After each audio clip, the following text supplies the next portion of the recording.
put up a call for questions on technobuffalo.com. You can leave your question in the post comments. Otherwise, send them to me any time of the day or night on Twitter at technobuffalo or at Esqueda. Just use the hashtag AskTheBee so I can see it. I usually answer around 4 questions every episode, so let's get answering, because this is Ask the Buffalo.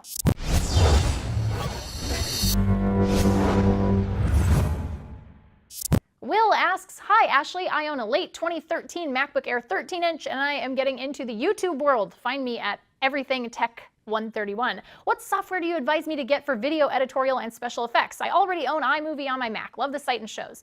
Well, Will, congrats on your YouTube channel, and I love your shameless plug. That's how you gotta be on YouTube. You gotta be shameless about plugging your site, so you're already on the right track.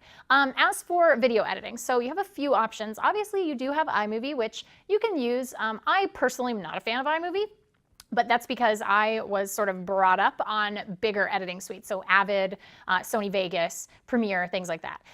So for me, I would say if you would like, your cheapest option for a better video program, video editing program would be Adobe Premiere Elements, which is not quite Adobe Premiere Pro. Premiere Pro is a little more expensive. You would have to subscribe to Creative Cloud, which is Adobe's cloud service. But you could do that. You could also shell out the money for Final Cut Pro X. But I would say if you're just getting started, maybe shell out the cash for Adobe Premiere Elements and then upgrade to either Final Cut Pro X or Adobe Premiere as you see fit. So that's my advice to you, and good luck with your YouTube channel. At RCAB9 asks, hey Ashley Esqueda, will Apple gain their lost consumers by just bringing in big screen iPhones?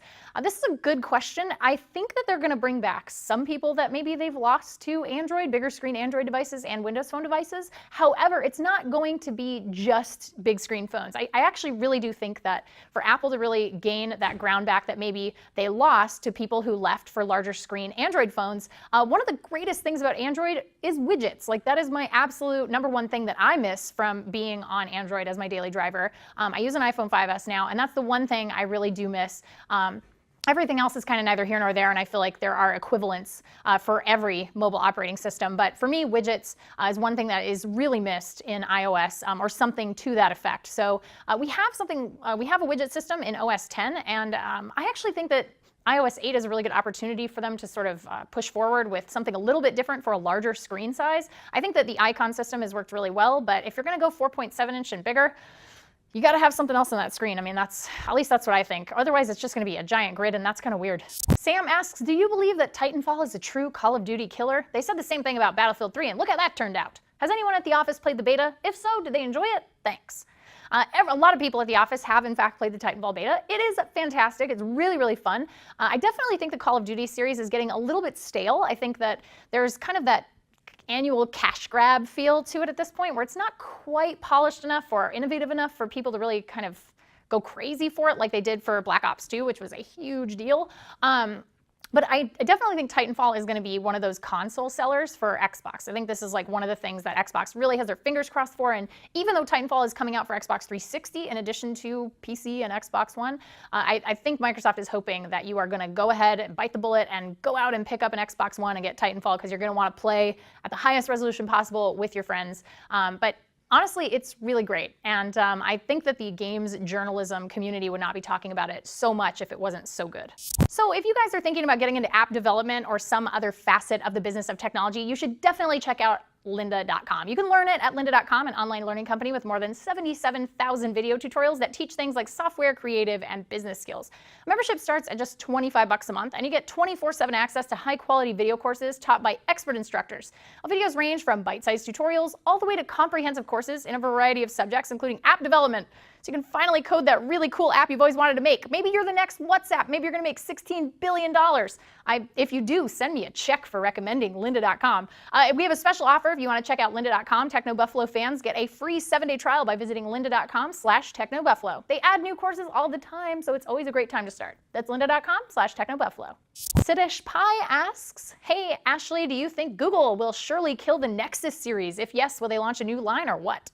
This is a great question. There have been a lot of rumors that Google is going to kill off the Nexus series. Actually, here's what I think. So if you have not seen the movie Blade Runner, the line of replicants that are the replicants that these 4 main models are based off of in the film are Nexus 6. So I think there's a little bit of a conflict there. I know that they already had issues with Nexus 1, and there was sort of this thing, or Nexus 2, I'm sorry. Notice we never had a Nexus 2, and that's why. So because of Philip K. Dick's estate and do Android stream of electric sheep, all this other stuff, lots of copyright issues with the name Nexus, and there are a couple of choice numbers that can't really be added to it without some pretty serious licensing things. So the next phone in the line of Nexus devices would technically be the Nexus 6.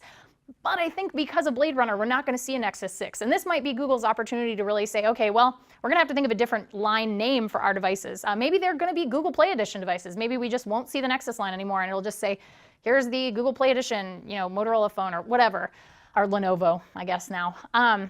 These companies buy each other so quickly. But yeah, so I think that the Nexus 6 issue actually is going to be sort of a death by necessity, something that they're either going to have to shell out a lot of licensing money for or change the name. And I think changing the name is really the better solution for them in the long run.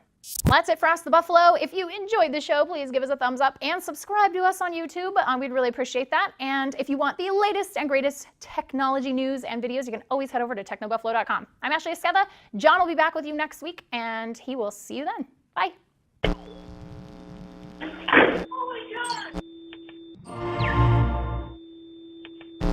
Hey guys, thanks for watching. If you are dying to get more of the latest and greatest tech, you should definitely subscribe to our YouTube channel by clicking on this giant magical subscribe button right beneath me, or you can check out some other videos by clicking right over here.